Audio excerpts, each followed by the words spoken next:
Gubernur Sumatera Selatan Herman Deru didampingi Wagub Cik Ujang memimpin apel gabungan OPD di lingkungan pemerintah Provinsi Sumatera Selatan.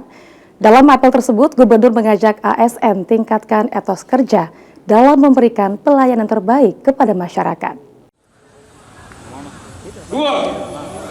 Menjunjung tinggi kehormatan bangsa serta memegang teguh rahasia jabatan dan rahasia negara.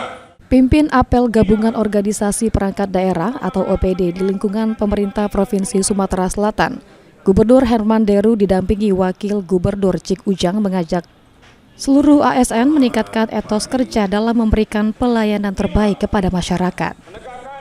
Gubernur memastikan tidak akan lakukan pemotongan pendapatan ASN di Sumatera Selatan karena ASN menjadi mesin penggerak pemerintah di Provinsi Sumatera Selatan. Sehingga kini telah berhasil dalam penurunan angka kemiskinan, penurunan prevalensi stunting, serta pertumbuhan ekonomi Sumatera Selatan yang termasuk tertinggi di Pulau Sumatera. Demokrasi itu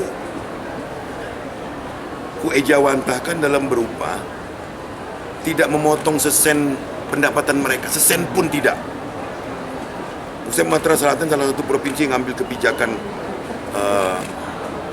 sangat kontroversi sebenarnya kalau dibanding dengan kondisi keuangan. Tapi saya sadar bahwa mereka dalam mesin ini perlu pelumas. Tidak mungkin sehebat-hebat mesin dengan saya tinggi, dengan pengendalian yang baik, kalau pelumasnya nggak benar.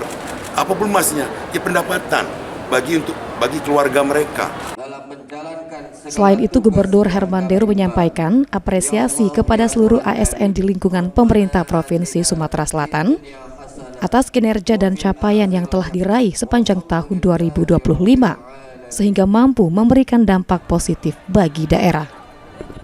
Eki Saputra, PAL TV.